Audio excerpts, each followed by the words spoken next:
¿Qué pasa, YouTube? Bueno, pues ahí lo tenemos, ¿eh? Ya estamos de vuelta, ya estamos de vuelta. Vuelve la actividad esta semana. Os prometo que subimos varias cosas. De hecho, ayer habéis tenido el vídeo de la entrevista con Samaru. Cositas, ¿eh? Criaturas maravillosas, la corte del zar. Hablamos y estiramos ahí de cosas que puedan sacar. Ojo, ojo, He estado pensando este fin de semana sobre lo que nos contaron y pensé en un juego concreto. Digo, fíjate que llevo yo un tiempo barruntando que hay un clásico euromedio de un autor que me gusta mucho, que aún está sin publicar y que bien merecería una edición actualizada, ¿eh? Y de repente dije, uff, no se atreverán a sacarlo. Pues igual, ¿eh? Y ojo que esto lo digo sin información. Tirándome un poquito a la piscina. No os voy a decir cuál. Tirad del hilo, tiren del hilo, tiren del hilo. Bueno, sin más, hoy tenemos un vídeo distinto. Hoy vamos a hablar de juegos viejos. Hoy vamos a hablar de el Hall of Fame de BGG. El Hall of Fame, como bien diría el podcast Semper Ludens, el muro de la fama. En realidad, yo creo que hicieron una mezcla de el muro de las lamentaciones con eh, el muro con el salón de la fama y le salió pues lo que le salió, ¿no? Un saludo desde aquí a Ángel y Barry, que son unos cracks. Y si escucháis podcast, os recomiendo que los busquéis. Semper Ludens. Igual lo que hablan de juegos de mesa va a ser entretenido, no sé si muy acurate, o sea, no sé si demasiado preciso, pero existen secciones como el potaje en el que os van a recomendar mantas de peso,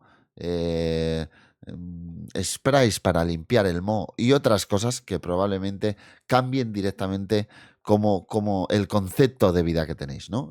Pues eso, sartenes de acero inoxidable. Bueno, cosas. No me he vuelto loco, son un podcast que son así. Oye, ¿y Latin Ludes sabes algo? Luego hablamos cuando terminemos la grabación. Vamos, luego hablamos. Bueno, el Hall of Fame, ¿qué es este concepto? Pues es un concepto que está muy ligado a lo deportivo, o por lo menos yo lo he vivido siempre muy ligado a lo deportivo.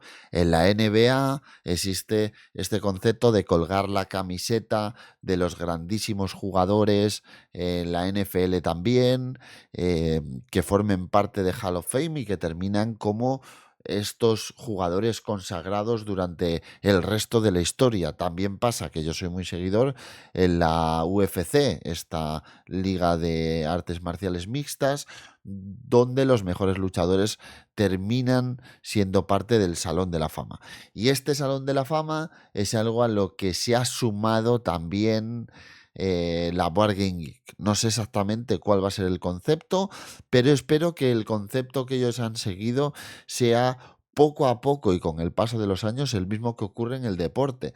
Tenemos ahora 25 juegos, creo que lo han hecho porque es 2025 y no sé si coincide con algún tipo de aniversario especial, pero me parece muy interesante que dejen abierto este Hall of Fame a de repente nombrar juegos más recientes o que se han ido consagrando durante los años como los nuevos Hall of Famers, ¿no? Igual que cuando se retira un jugador de la NBA o lleva retirado un tiempo, puede pasar a este Salón de la Fama, pues ¿por qué no hacerlo lo mismo con estos juegos de mesa que ya forman parte, pues un poco del concepto o de nuestra vida como tal, ¿vale? Ellos han buscado, por lo que he podido leer, juegos que hayan aportado por su valor artístico, por la aportación de mecánicas, por mm, muchas otras cosas que hayan aportado algo a la historia de los juegos de mesa modernos, juegos que ya a día de hoy estén consagrados. Creo que no todos son juegos que hayan envejecido bien, lo repasaremos y trataré de daros una pequeña pincelada de cada uno de los juegos de los que hablemos aquí. Los conozco, no los he jugado todos, pero sí los conozco todos, o por lo menos tengo la suficiente información para saber de qué estamos hablando en cada uno de ellos.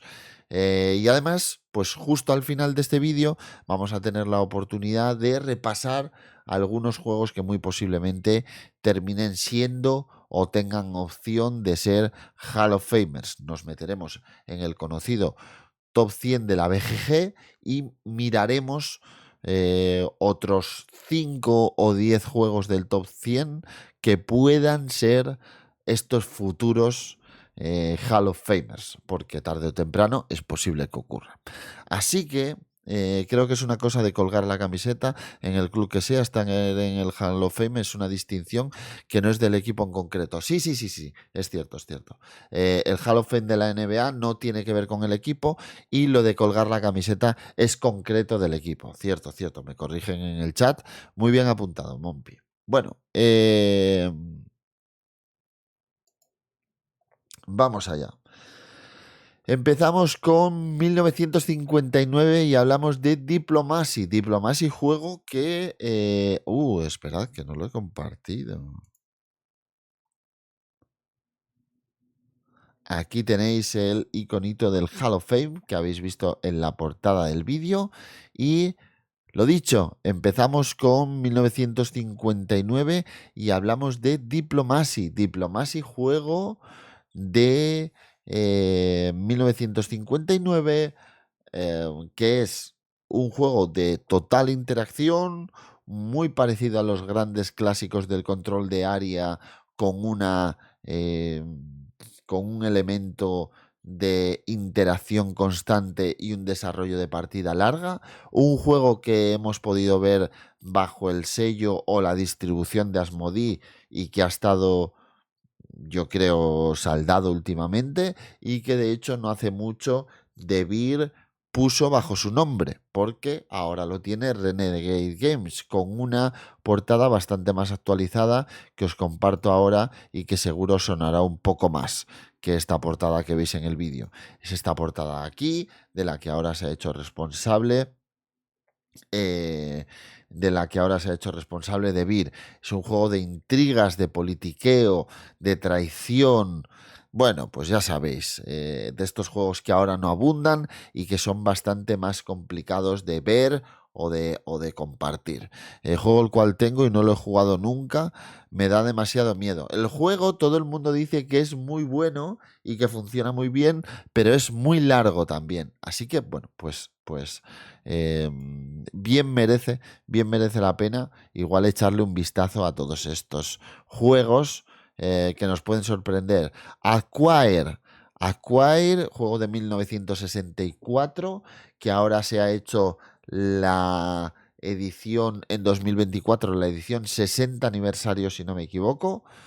Sí, 60 aniversario, que ha sacado Renegade Games también, y que es un juego de eh, stock market, de y venta de acciones, con un puntito económico que desde mi punto de vista personal ha envejecido perfectamente. Puedes sacarlo a mesa, funciona muy bien. Este punto de juego de compra de acciones con un componente semi-abstracto, ¿no? En el que vamos a ir construyendo edificios en una gran ciudad de Estados Unidos. Primer juego conocido de Sid Jackson, que también es responsable de otros juegos conocidos que hemos podido ver relacionados sobre todo con Eagle Gryphon Games. Y bueno, este es un juego que también ha tenido una edición reciente por parte de Renegade Games también, que tiene esta portada tan chula y que en la edición normal, que tiene un precio bastante chulo, les falta la bolsa de tela, que no tiene mucho sentido, pero también os digo que la edición deluxe es un poco sobradita para nada. O sea, no os hace mucha falta tener esta edición deluxe. Tenéis las típicas moneditas de póker en la edición deluxe y aquí billetes, que es bastante cutre, pero es un juego que yo os digo que funciona muy bien, que la portada es como dicen en el chat, muy bonita, que está muy bien actualizado. Esta edición, además la edición no deluxe, tiene un precio bastante bueno para la época en la que estamos. Esperemos que llegue en español. Si no, es prácticamente independiente del idioma. Y es uno de esos juegos de cortecito económico que podéis sacar a todo el mundo y que siempre va a funcionar bien. Para mí es uno de estos antiguos, porque además la lista está ordenada por antigüedad, que mejor ha envejecido o por lo menos que mejor ha encajado en mi grupo. Cosmic Encounter, el juego del caos, ¿eh? El juego de la interacción constante, de la puñalada trapera, de la simetría. Yo creo que este juego está aquí precisamente por eso, porque es el referente de este concepto asimétrico que con los años han ido adaptando otros tantos juegos. Es el primer gran juego de interacción directa, con un concepto de space opera, con una clara diferencia entre facciones, que yo creo que ha servido de modelo para muchos otros juegos después. Juegos que están muy consagrados, como Twilight Imperium o la mayoría de estos 4X que conocemos hoy día. Eh, esta parte de generar facciones asimétricas, creo, y romper el concepto en 1977, que es de donde proviene el juego, creo que es lo que le ha hecho formar parte de este Hall of Fame de juegos de mesa. Viajamos a 1980 para hablar de Civilización. Este juego basado en la serie Sid Meier, en el que vamos a tener el primer gran juego de civilizaciones que ocurrió en la historia y que luego hemos conocido más adelante como este mega civilización en el que podíamos meter un montón de facciones con una duración larguísima, con estos componentes de azar súper locos, que igual no es un juego que esté hecho para todo el mundo, pero que se ha convertido muchas veces en una experiencia. Además de civilización, hemos tenido el East and West Empires, que se acaba de publicar, creo que hace un par de años, que acaba de adquirir Ares Games, que tiene un concepto bastante parecido, solo que en vez de tener como un mapa completo, tiene dos mapas separados que luego podemos juntar para jugar un montón de gente. Y después hemos podido vivir pues este Sid Meier's que sacaron, que era bastante distinto. No es el mismo juego, es otro juego distinto.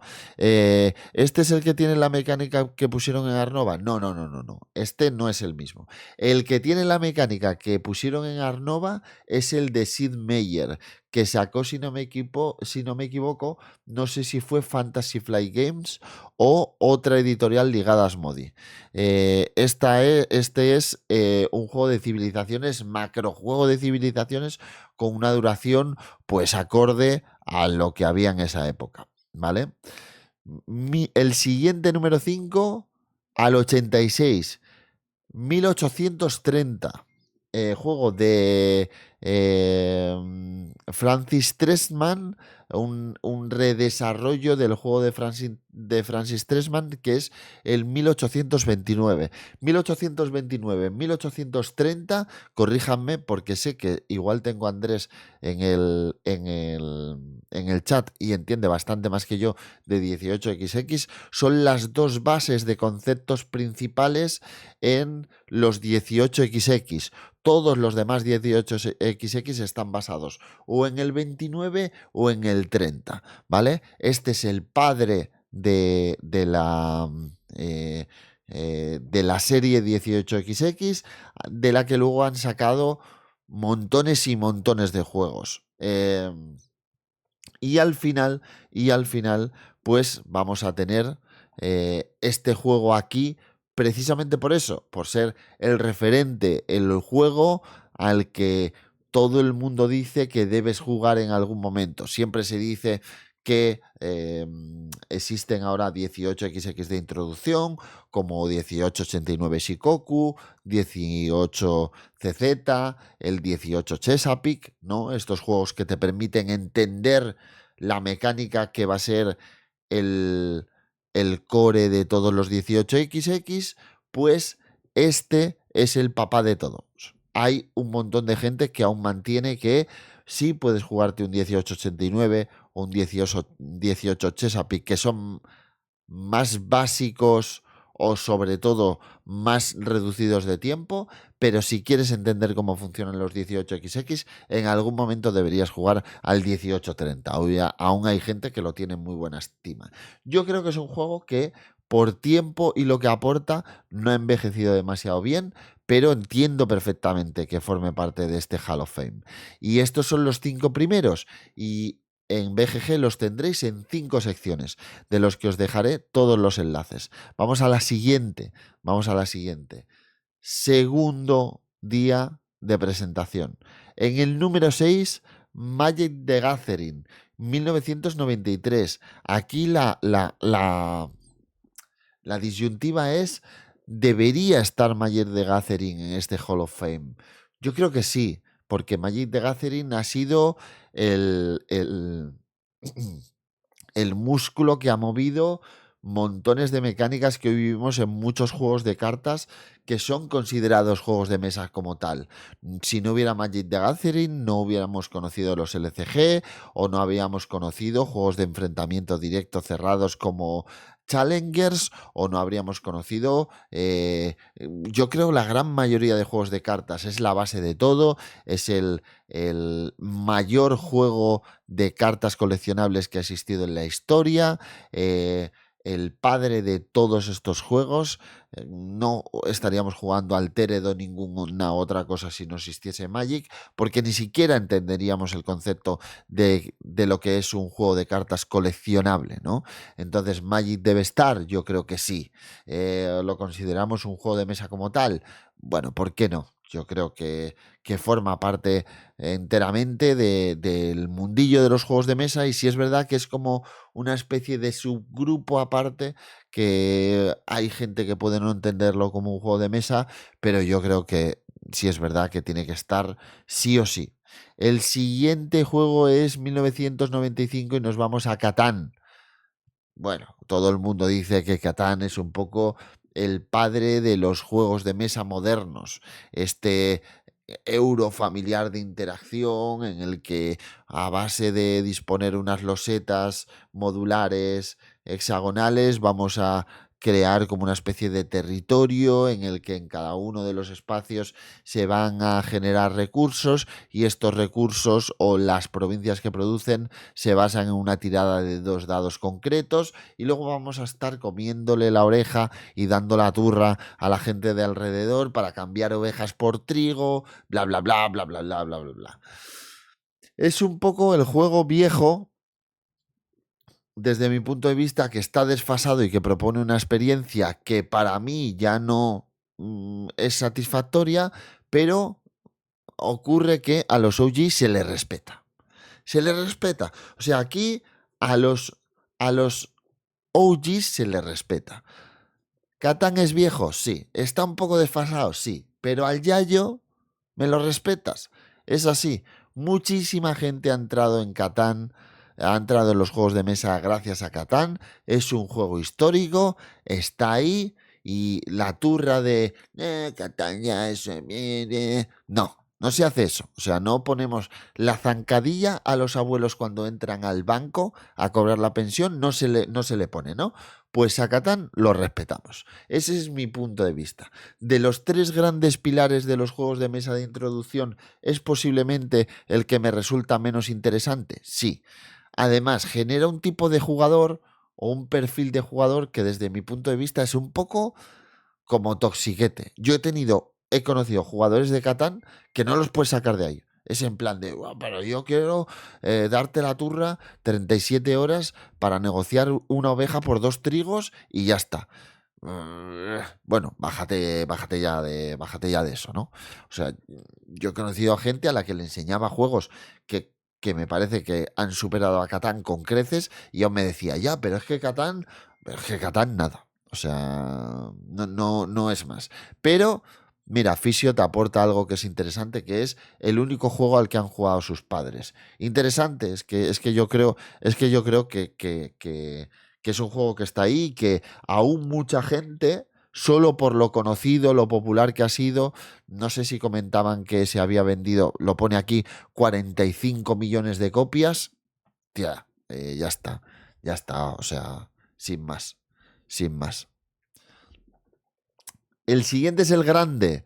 Mira, aquí ya creo que es otra cosa. Habrá gente a la que no le guste el grande, pero yo creo que en juegos de control de áreas, este es el padre de los puñeteros juegos de control de áreas. Juego creado por Wolfgang Kramer y Richard Ulrich, y es de estos juegos directos que funcionan muy bien, que tienen una duración comedida, que le puedes explicar a cualquiera. Spiel des Jahres en 1996, en el año de su publicación, con una portada terrible, que ahora ha tenido una nueva edición que yo creo que es bastante terrible también, y uno de esos juegos de mayorías que se disfruta, incluso por la gente que no disfrutan tanto mayorías, porque es un juego con un gran rango de jugadores, que siempre vas a jugar posiblemente al máximo rango de jugadores, y que se resuelve lo suficientemente rápido como para darte cuenta de que es un pepino incombustible. Incombustible, incombustible. Es muy chulo. O sea, lo que te propone en el tiempo que te lo propone es perfecto y puede salir a mesa en casi cualquier mesa. Entonces, yo creo que no hay más. Sí podemos discutir sobre si hay juegos superados o no, pero también podríamos hablar de si esos juegos que han superado al grande existirían si no hubiera existido el grande, ¿no? Eh, eh, es el exponente de los juegos de mayorías, el papa de todos. O sea, entonces, ahí estamos. Tigris y Éufrates. Mira, si hablamos de un juego que yo creo que es muy bueno, pero ha envejecido mal, mal, ¿eh? Mal de narices, es Tigris y Éufrates. Opaco, un pepino de 3 pares de narices, pero el típico juego al que notas que han pasado los años muchísimo por él y bastante, bastante mal. Bastante mal. Yo creo que nadie de hoy día podría jugar a Tigres e Éufrates y darle la suficiente chance o oportunidad como para aceptarlo o apreciarlo. Yellow and Yancy es una reedición, es una reimplementación en el que inteligentemente Reiner Nicia cambió estas losetas cuadradas por losetas hexagonales que dan una facilidad de movimiento distinta y que aportan un planteamiento, yo creo, mucho mejor. Es muy bueno Tigris y Éufrates, ¿eh? No os equivoquéis. Yo creo que es un juego muy bueno, pero también creo que nada más que te sientas a jugarlo, te lo pasas muy bien. Preguntaba Nitran que con qué juego reemplazarías el grande. Yo creo que se ha dado un ejemplo muy interesante con respecto a juego con un concepto de mayorías y con muy alta interacción en un espacio de tiempo corto y muy directo entre jugadores, que es Hansa Teutónica. No hablamos como tal de control de áreas, pero en cierto modo sí, porque cada uno de estos caminos en los que vamos a realizar mayorías para cerrar, de hecho es un control de áreas más que mayorías, lo convierte en un juego de ese estilo, y yo coincido con el chat en el que jugaría 1000 veces antes un Hansa Teutónica que un El Grande, pero también entiendo que Hansa Teutónica tiene un puntito más de complejidad y además tiene una duración más extensa que el grande. Es que lo que te propone el grande es complicado. Y además tenemos, bueno, existen otros juegos que son muy interesantes como The King is Dead, que creo que lo hace muy bien en un corto espacio de tiempo. Creo que hay juegos a los que se le nota que han añadido frescura a este sistema de mayorías y que funcionan muy bien. Ra, 1999, señor Reiner Nicia una vez más en el Hall of Fame. Y para mí el mejor juego de pujas que tiene Reiner Knizia, sin duda alguno. Además tiene la premisa de que funciona muy bien a bajo número de jugadores, tiene esta nueva edición de 25 Century Games que ha sacado Trangis, que me parece una auténtica pasada. Creo que es un juego que a día de hoy sigue siendo el top de los juegos de subastas.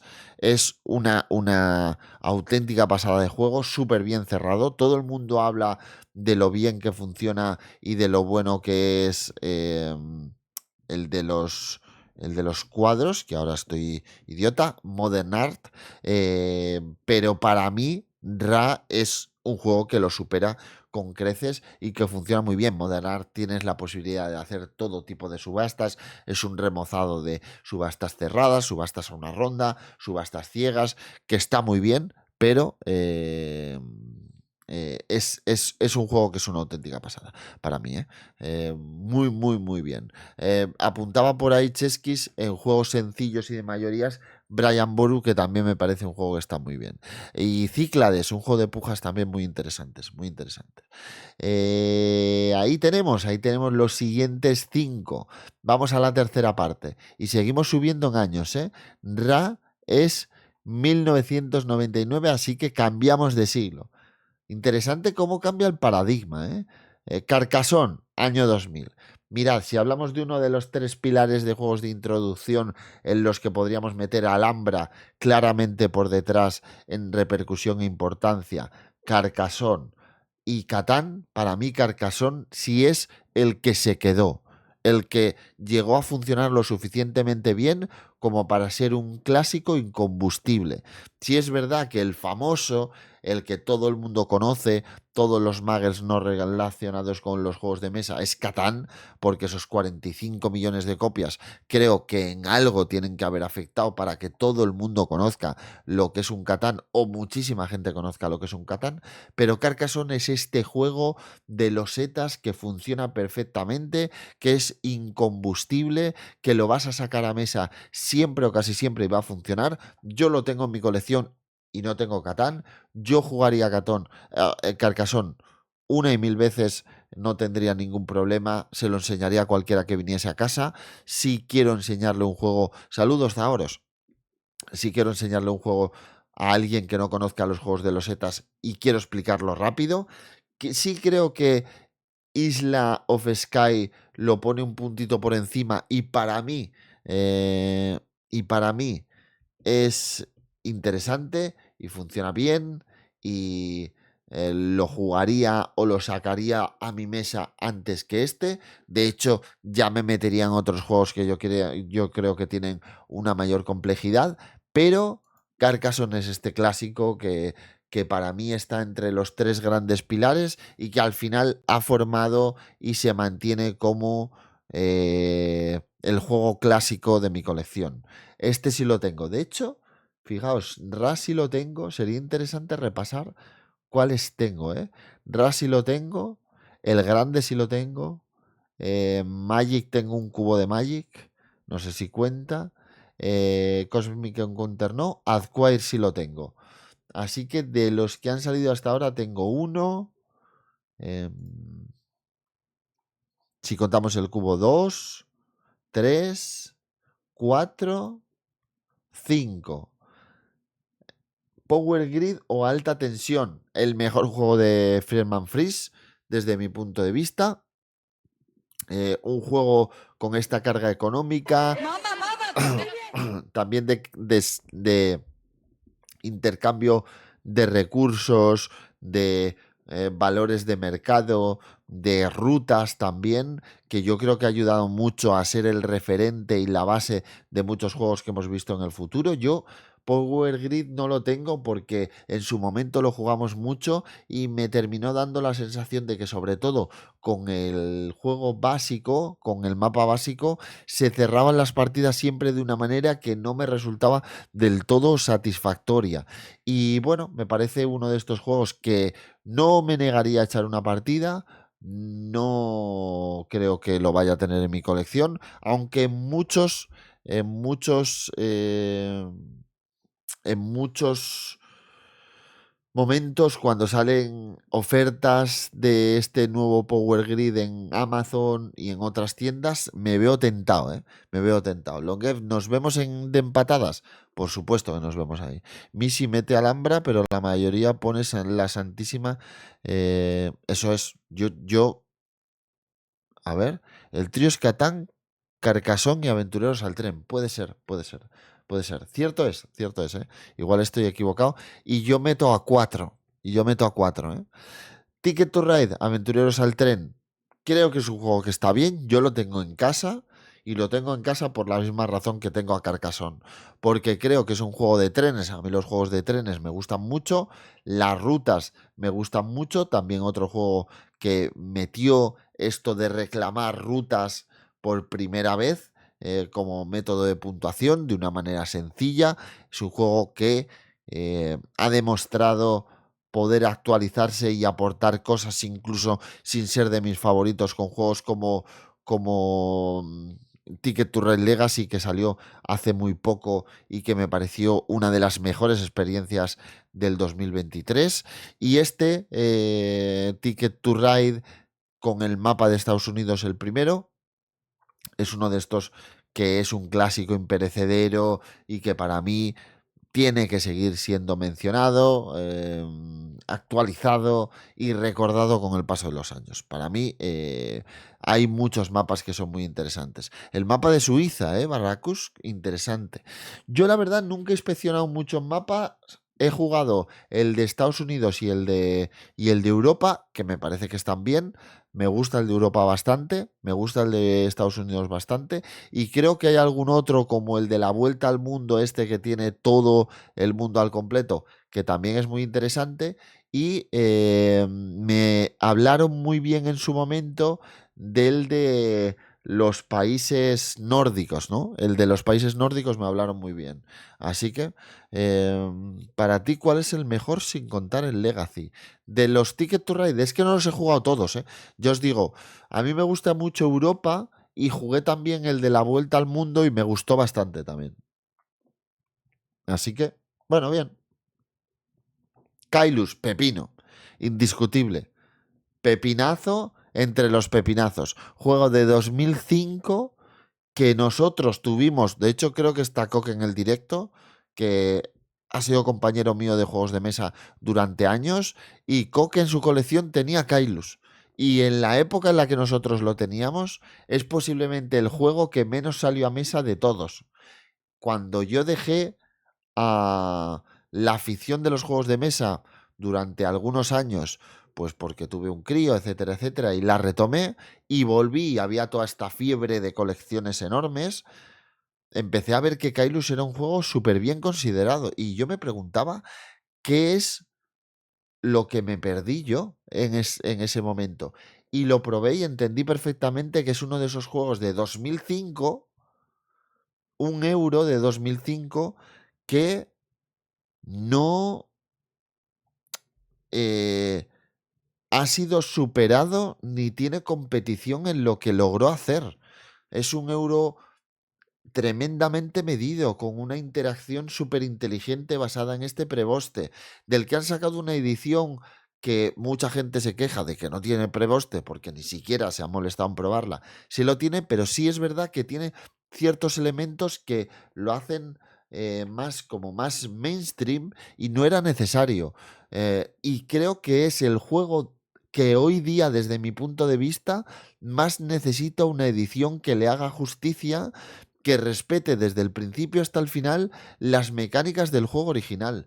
Para mí es complicado ver un euro del calado y la dificultad que tiene Kailus que sea de esa misma época que pueda competir con Kailus. Es que es tremendamente bueno, muy bien cerrado, con una duración medida, con una interacción despiadada, pero que es fácil de controlar.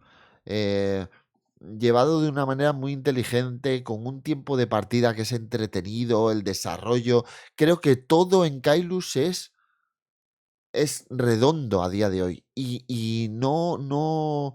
No hay juego que le tosa, desde mi punto de vista. ¿Qué diferencia tiene entre Kailus 1303?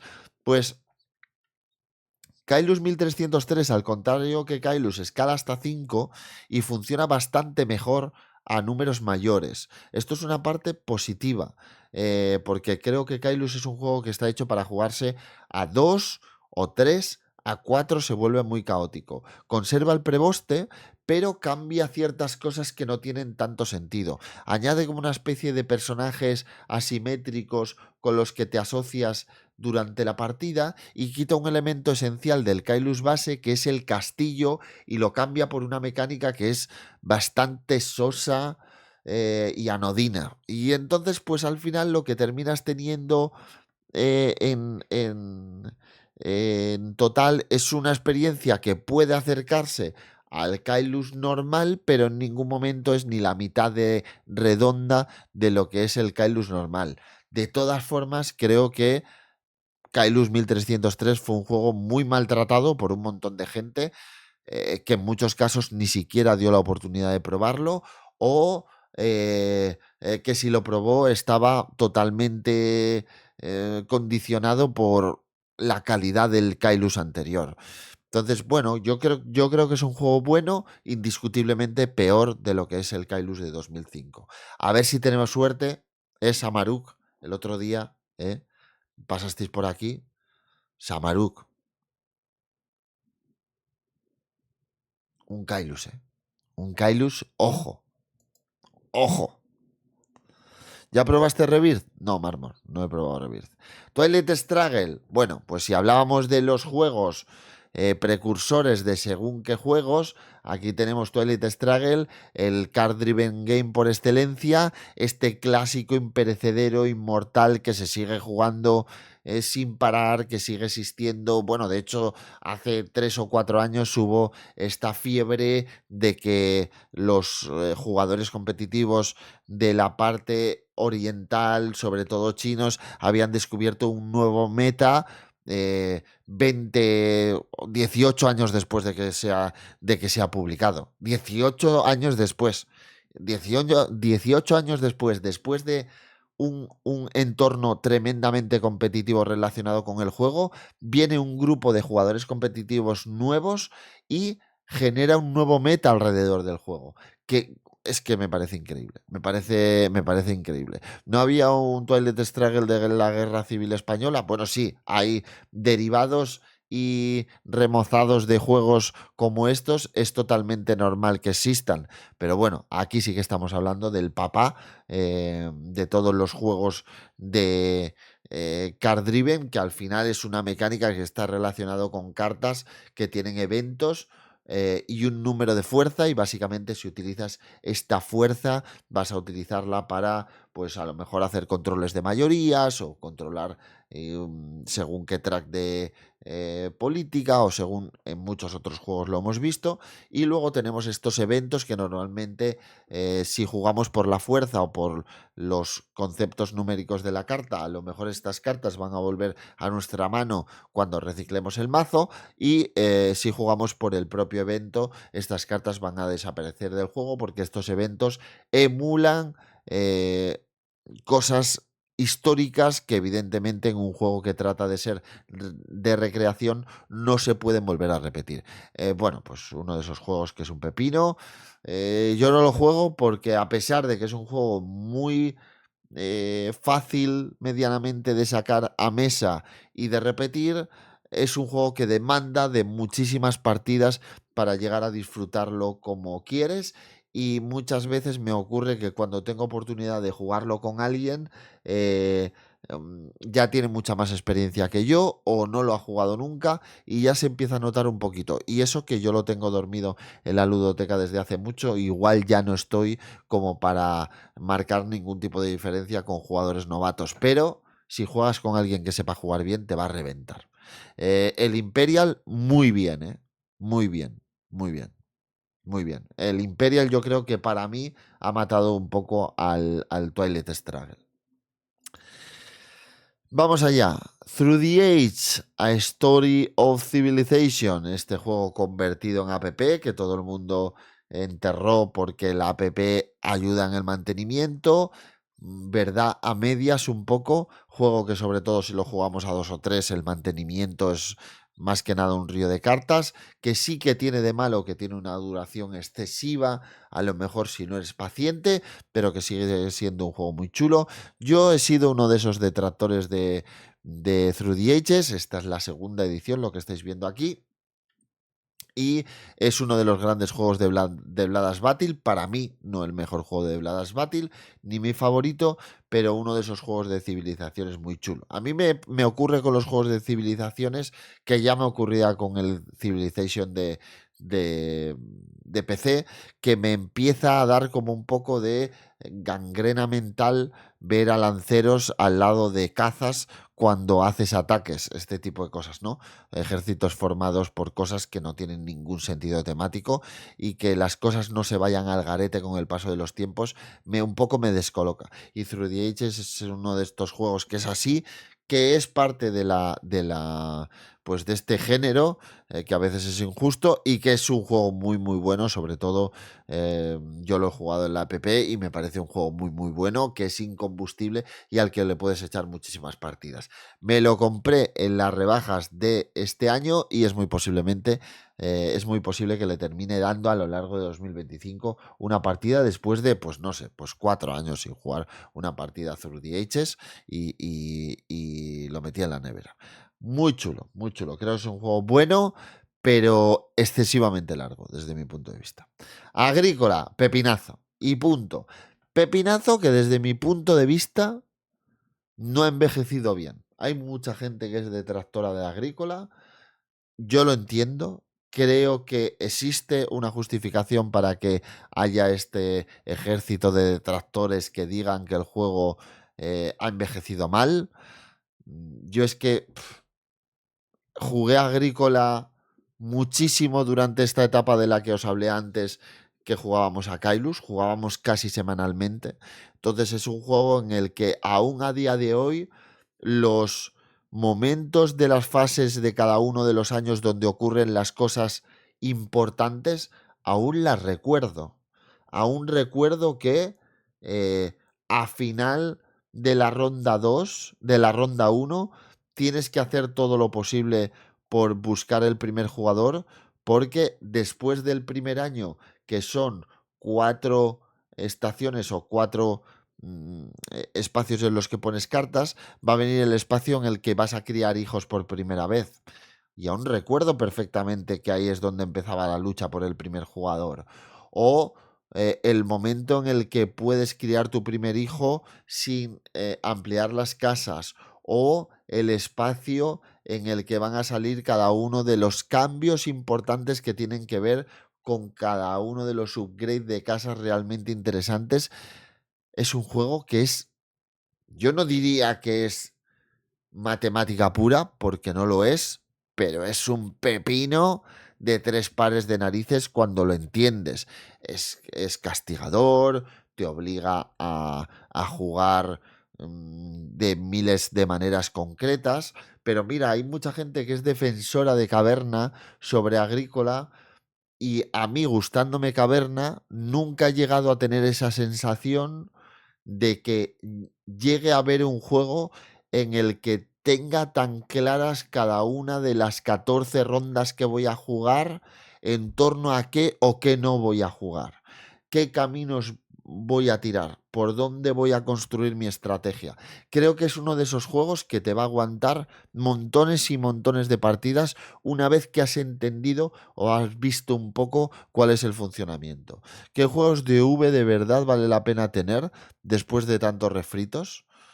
Bueno, yo no soy un buen ejemplo como para hablar de los juegos de V que merece la pena tener, porque me gustan bastante muchos. Para mí, Agrícola es un must. Si pruebas Agrícola, deberías probar Caverna y saber con cuál de estos dos te quedas o si realmente te gustan como para quedarte los dos. Le abre es totalmente imprescindible. Imprescindible, totalmente imprescindible. Hora en labora para mí es muy buen juego y debería estar en casi cualquier ludoteca. A 2 Campos de Arle, 100% imprescindible. Y diría que de todo lo satélite que hay después, son interesantes. A las puertas de Loyan, creo que está bien. Nulsfjord, bastante bien. Y no me puedo olvidar de Patchwork, que yo creo que es un juego muy bueno. Así que ahí lo dejamos. Así que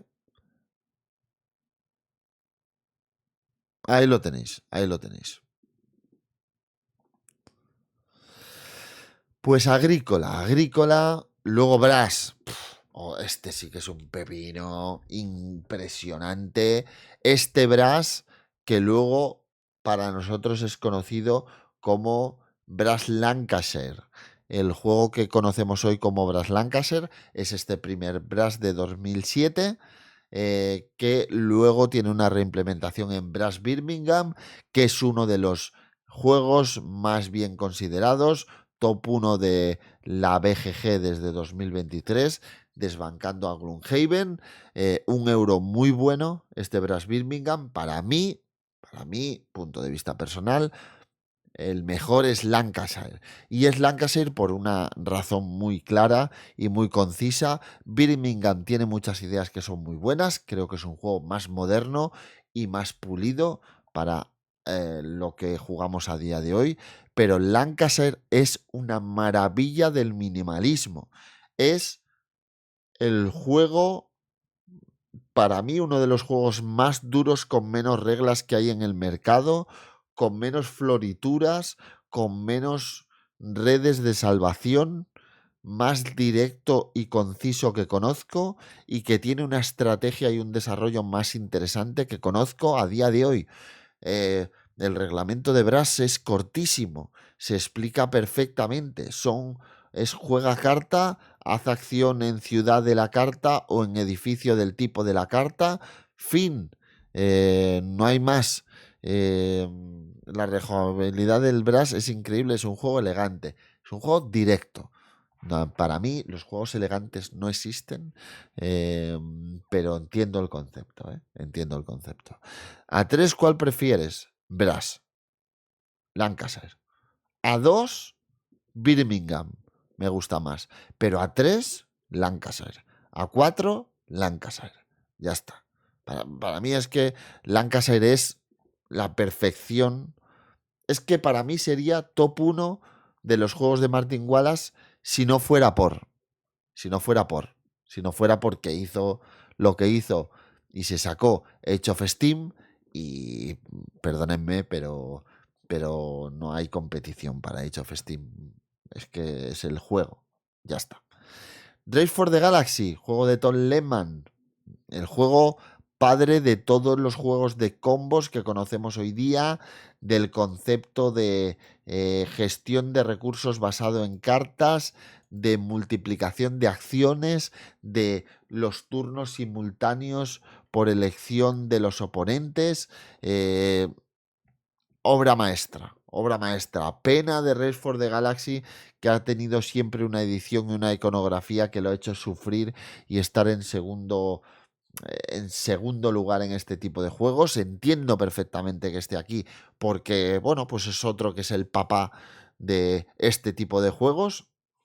No conoceríamos o existiría Terraforming Mars de cartas si el Ares, si no existiera este juego. Y bueno, es el padre de todos estos conceptos, el padre de Earth, el padre de Terraforming Mars Ares, el padre de tantos otros juegos que han venido después, como Res Arcana y otros tantos. Es un juego que solo con el juego base tiene un punto en el que vas a tardar un buen rato en entenderlo y moverlo como el juego merece. Luego lo vas a flipar durante un montón de tiempo y luego te vas a dar cuenta de que necesita más de lo que tiene o vas a entrar en una dinámica de repetir bastante el escalado de acciones o tu progresión y entonces le metes las expansiones y se arregla. Pero es un juego, es una auténtica maravilla, la verdad. Race for the Galaxy. Dominion, pues bueno, si hablamos de papás, pues Dominion es el papá de los juegos de construcción de mazos. No entenderíamos los juegos de construcción de mazos de hoy día si no llega a ser por Dominion. Pues mira, ahora estamos con Mistborn, no existiría. Hero Realms, no existiría. Arnak, Tiranos del Underdark, Dune Imperium. Bueno, montones de juegos no existirían. Yo creo que ni Rococó existiría si no llega a ser porque en algún momento Donald ex Bacarino se le ocurrió inventarse este concepto de generar un pool de cartas que va aumentando poco a poco. La base de Dominion es el esqueleto absoluto de la mayoría de los juegos de construcción de mazos que existen. No es mi mecánica favorita, pero sí reconozco que Dominion es otro de esos juegos que yo he tenido en mi colección y de hecho todavía tengo con intriga mi versión antigua hecha trizas que he jugado montones y montones de veces. Pero vamos, eso. Aeonsen, ¿no? Great Western Trail. Es que es una locura. Una locura. Y tantos otros, ¿eh? Porque yo creo que este pool, construcción de pool de cartas, nos va a dar muchas alegrías en el futuro. Muchas alegrías. Así que. eh, y vamos al último tramo y los más actuales. Empezamos por Pandemic, la saga Pandemic, ¿eh? Este juego de la saga Pandemic que nos ha hecho generar este concepto de juegos tipo casi euro, con una gestión en la que vamos apagando fuegos, que tenemos personajes asimétricos, que nos permite hacer limpiezas. Yo creo que es otro de los juegos que ha parido muchos conceptos de juegos cooperativos futuros, ¿eh? De juegos cooperativos futuros. Me parece que este concepto lo vamos a vivir y lo hemos vivido en muchos otros juegos de una manera más compleja. Es que podría como ejemplo incluso este juego de las cajas y cubitos con planetas cooperativo. Me acordaré de cómo se llama. Alguien se acordará en el chat. Bueno, el padre de los juegos de apagar fueguecitos, ¿no? Que creo que nos va a permitir. Gaia Project, no, no, no. Que nos va a permitir abrir la puerta a muchos otros juegos cooperativos con personajes asimétricos eh, en muchos otros juegos futuros. Bueno, Horrified es un muy buen ejemplo de que no existiría Horrified si no fuera por Pandemic. Así que incluso la cosa, bueno, podríamos pensar en ese sentido. Seven Wonders, mira, no, no. Mira, Spirit Island no existiría sin Pandemic. Coincido total y absolutamente, porque es el claro ejemplo. El claro ejemplo. ¿Eh? A punto estuvimos de pillar Iberia. Yo me lo pillé en su momento y sí es verdad que es el mejor y es el único que se ha quedado en casa, Anar Barrich. Hablando de Seven Wonders, mira, no, sinceramente. Creo que el protagonismo del draft absoluto de Seven Wonders tiene una razón para meterlo ahí, pero yo creo que el draft como tal era una mecánica que ya existía en otros tantos juegos y que ya conocíamos y formaba parte de las reglas de los mismos. O sea, ya existían juegos antes de Seven Wonders que te hacían quedarte con cartas para utilizarlas durante las rondas. Bueno, no sé. Seven Wonders lo reventó. Bueno, ya está. Sin más. Sin más. Creo que de todos los que hemos visto hasta ahora, me parece el menos justificable. Pero lo entiendo. Castillos de Borgoña. Bueno, yo creo que este tenía que estar. La premisa del uso de dados en un euro es algo que fue tremendamente innovador en su momento.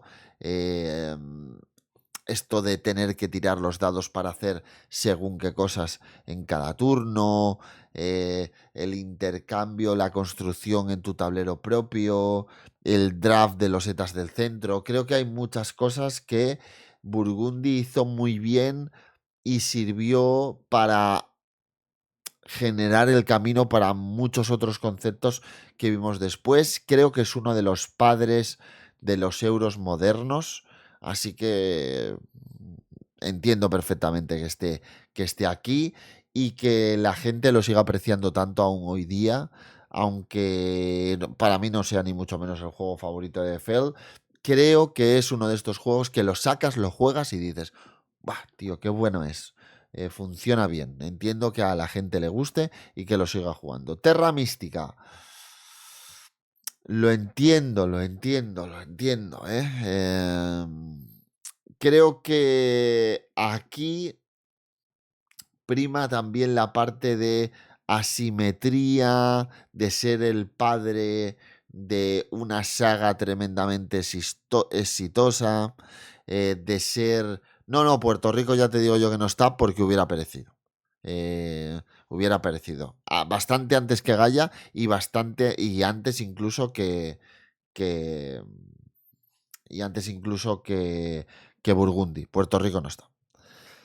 Terra Mística, bien. Yo creo que es uno de estos juegos, es el ejemplo claro de juego que ha sido superado por otros de su propia saga. Para mí, la saga a día de hoy es Gaia Project está en el top indiscutible. Age of Innovation está el segundo, porque creo que lo que ha conseguido mata por completo a Terra Mística y Terra Mística estaría totalmente descartado. Así que Eh, Concordia al último, juego de Mark Gertz. Lo entiendo perfectamente, entiendo que esté. Creo que este es uno de esos euros que también inventó una manera de jugar muy interesante, que es esta construcción del pool de cartas basado a acciones que genera algo cada vez que recogemos. Eh, Creo que es bastante fácil entender que hasta que llegó Concordia, las rondas en los juegos eran bastante fácil entenderlas como una ronda que se terminaba y se convertía en un inicio de ronda para todos de manera simultánea. Este juego nos pone a jugar de manera no simultánea porque la decisión está en cuándo recoges o cuándo no. Además, el concepto de puntuación basado en la propia construcción de este pool de cartas, el movimiento y los sistemas de control en cada una de las ciudades. Creo que es un juego que está muy bien recordado y que entiendo perfectamente que esté ahí. Creo que de la misma época habría que mirar es Hansa, Teutónica, de hecho anterior, y para mí Hansa es mejor. Pero este es mi punto de vista, creo que no comparte nadie. Hansa es uno de estos juegos que para mí debería estar. Lo que pasa es que yo creo que es un juego que no es tan conocido y no es tan respetado como Concordia. O ponernos en el Imperial de Marguerite, pero también es menos conocido. Bueno, bueno. Ahora es cuando llega el momento, después de repasar todo el top, de hablar de juegos, repasar 5 o 6 juegos que desde mi punto de vista deberían terminar formando parte de eh, de este Hall of Fame, ¿vale? Voy a empezar el primero del top 100. Voy a empezar por Twilight Imperium. Tenemos la edición de 2017, pero Twilight Imperium es una saga que comenzó en 1997. Me extraña que no haya terminado aquí porque es el Space Opera por excelencia. Es el juego, creo que Cosmic Encounter mató un poco el acceso de Twilight Imperium a esta lista, pero es el Space Opera por excelencia. El mayor disfrute, lo mejor, eh, y uno de estos juegos que debería entrar sí o sí. Sí o sí. No, no me lo plantearía ni un poco. Y sí creo que es padre de un concepto de juego que me resulta muy, muy, muy interesante. Lo mismo me ocurre con la Guerra del Anillo, porque a día de hoy sí podemos decir que la Guerra del Anillo es el padre de, en cierto modo, de juegos como Rebellion, de juegos como Dune War of Arrakis y posiblemente de algún otro juego que veremos en el futuro que heredará de alguna manera el concepto que la Guerra del Anillo ha conseguido perpetrar, por decirlo de alguna manera. Así que, desde mi punto de vista, creo que debería ser uno de los candidatos futuros. Ojo que me voy a saltar cosas que me parecen muy buenas, pero que no creo que sean como precursores de nada, ¿no? Eh, Otro juego que creo que bien merecería estar en el listado es Seven Wonders Duel. Por dos cosas. Lo primero, porque creo que es el padre de un concepto de draft para dos que hemos visto heredado en otros juegos, porque ha superado al que fue su juego precursor desde mi punto de vista en calidad y en aceptación, y porque también creo que es uno de los padres de este concepto de versión duel de los juegos que estamos viviendo hoy día tanto. Así que me parece que podría ser tenido en cuenta. Muy moderno para estar en la lista, pero creo que quizá Nemesis también debería estar en este listado, porque genera una versión de juego semicooperativo que en realidad tiene un concepto casi de juego eh, en el que queremos ganar nosotros, pero podemos compartir la victoria, pero existen objetivos ocultos. Eh, es como uno de estos juegos que genera un término de juegos de roles interesantes con emoción y con el tema por delante de todo lo demás. Posible, lo metería como mención. No creo que sea tan necesario como tal, ni que, ni que vaya a ser de los que yo apretaría tanto a que estuvieran en esta lista. Muy interesante y primordial, más que nos pese, Wingspan, porque creo que el concepto de juegos con motor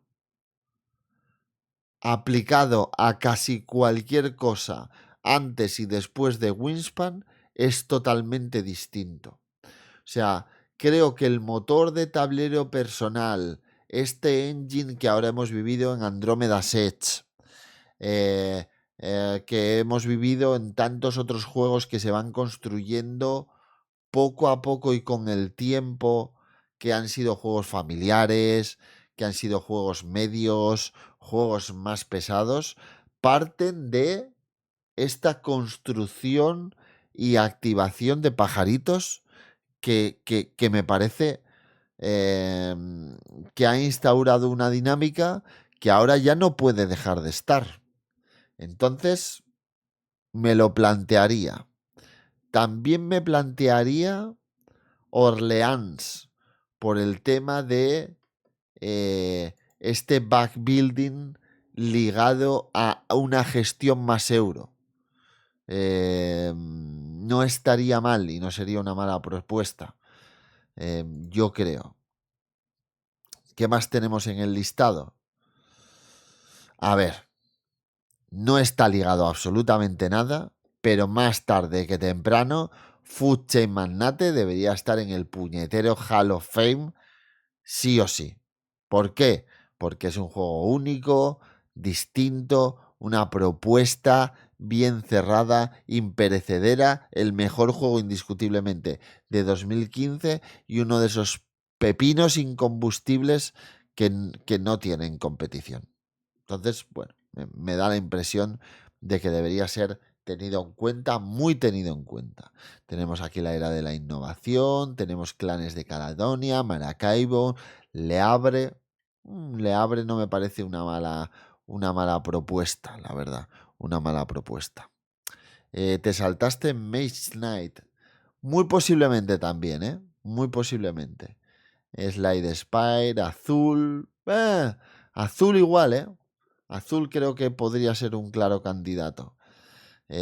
Porque sí es verdad que creo que es precursor y padre de muchos otros conceptos. Y sí, yo creo que, como bien apuntado, igual, para cerrar, me quedaría como bien apuntado Cheskis con Maze Knight, porque sí creo que en cuanto a juego de gestión y un poco padre del concepto complejo en juegos solitarios, es lo mejor que ha habido y que habrá. Es uno de estos juegos que no se agota nunca y me parece que es muy interesante. Y creo que hay otro que se nos pasa por alto y que parió un concepto que no vamos a dejar de ver, y es The Crew. The Crew, Quest for Planet Night, o la búsqueda del planeta 9, me parece que es, o del noveno planeta. Creo que tiene que estar en este listado de grandes juegos. ¿Por qué? Porque nunca nadie jamás pensó, hasta que Thomas Singh lo tuvo en la cabeza, hacer un concepto de juego de bazas cooperativo, y es el padre de todos estos juegos. Es el padre de Sail, que va a salir ahora. Es el padre de la comunidad del anillo Taking Games. Es el padre de Force in the Forest Duel. De el juego cooperativo de bazas de Jekyll y Hyde. Y de tantas otras cosas que vamos a ver salir en el futuro, que van a poner un concepto competitivo en el juego de bazas. Y además, yo me atrevería a decir que es el papá de demostrarnos que las bazas como motor de juegos son posibles. No solamente como un juego en el que vas a hacer lo que ocurre en Skull King o en la Pocha o en las bazas clásicas, sino vamos a asociarlo a misiones. Vamos a asociarlo, como ocurre en Brian Boru, al control de áreas. Vamos a asociarlo a un space opera, como ocurre en Arcs. Vamos a crear una serie de tracks que nos hagan avanzar por un camino y que se consigan de manera cooperativa entre los jugadores. Vamos a quitar la comunicación. Creo que abrió la puerta a que entendiéramos que había una mecánica ahí que se podía aprovechar para muchas otras cosas. Así que, después de repasar los 25 juegos, después de hablar de un montón de cositas, pues ahí está. Ahí está el repaso al Hall of Fame de la BGG. Espero que os haya gustado el vídeo. Espero que el repaso a los juegos que conocíais o no conocíais de este Hall of Fame os haya resultado satisfactorio. Y nos vemos por Twitch. Ya sabéis, pasaros por aquí cuando queráis. Gente de YouTube. Estará publicado esto, creo que va a ser el jueves, es posible. Así que espero que hayáis disfrutado todo lo que se ha publicado esta semana. Me despido, me quedo un ratito con la gente de Twitch de charla y nos vemos en directo o en los vídeos o donde sea. Hasta luego, YouTube.